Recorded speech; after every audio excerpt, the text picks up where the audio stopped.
Now I'm going to play a chromatic scale, but I'm going to play it in position this time. Instead of having to move up on one string, I'm going to move across the fretboard, and I'm going to stay in what we call first position.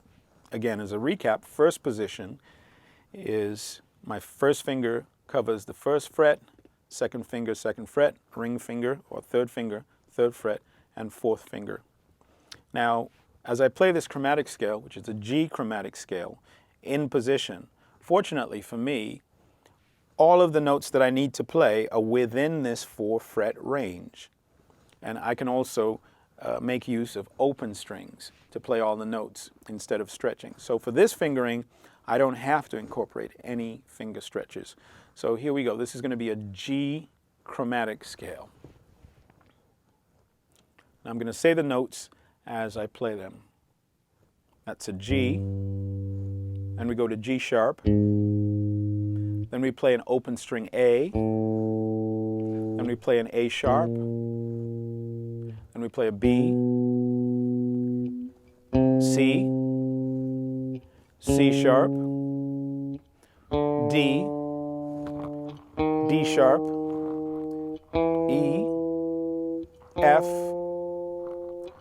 F sharp, open G, G sharp, A sharp, B. Now we don't have to play the open B. We go straight to the C, C sharp, D, D sharp, E, open E, F, F sharp, and now we're back at G.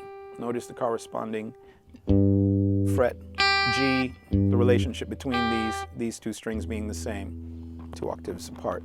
That's a G and that's a G. Now that same scale, descending, we're going to use flats for the notes that are in between the letter names. So we're going to start off with G, then we have G flat, then F, open E, E flat, D, D flat, C. We don't need the open B, we'll go to the fretted B, B flat, A flat, open G, G flat, F, E, E flat, open D, D flat, C, B, B flat, open A flat, and now we're back at a G, which corresponds to the G that we started on, only this G is now 2 octaves lower. So now we're going to play our G chromatic scale. I'm going to play it a little bit faster, and this time I'm going to use alternate picking. We talked a little bit about alternate picking before. To recap, alternate picking means that you have a downstroke followed by an alternate upstroke. So every other note is up. It's up and down, up and down. So here goes.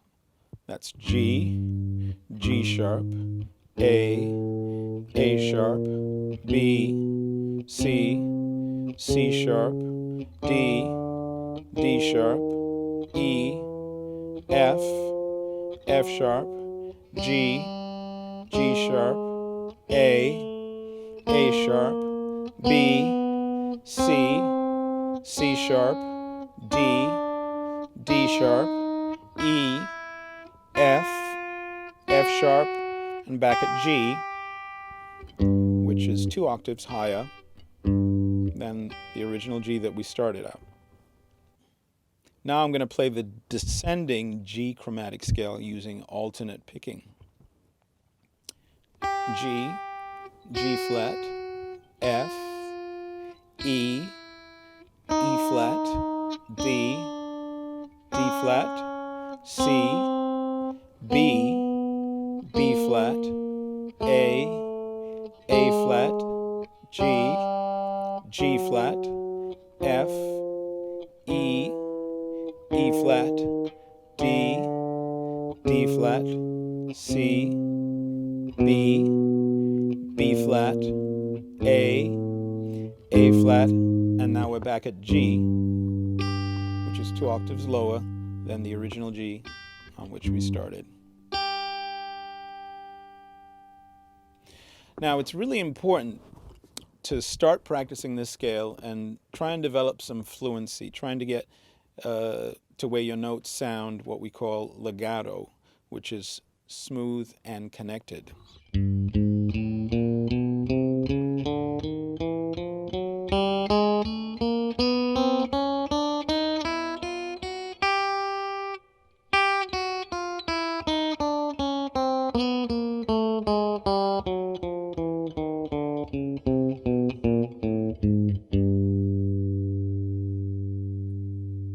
Very important to practice with a metronome, so we're going to pick up our handy dandy metronome here, and let's practice this together now. Slowly, smooth, and connected. 1, 2, 3, 4.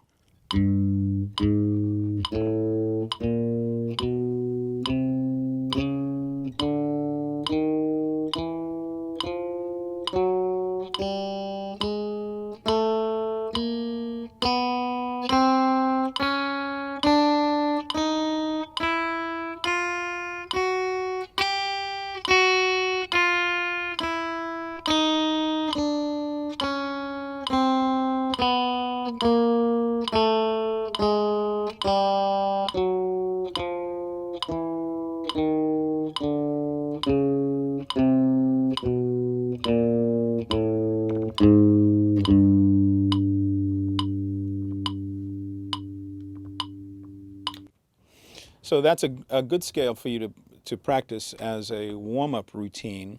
It'll help you with your facility, general facility on fretting notes. Try and keep your fingers as close as possible to the fretboard as you fret.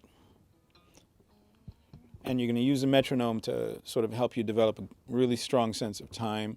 And you can start at a much slower tempo if you need to, and incrementally you can inch it up. If you practice it every day, you're going to find that you're going to be able to go a little bit faster every day. That's what we use the metronome for. So that was a G chromatic scale, and it was all played in first position.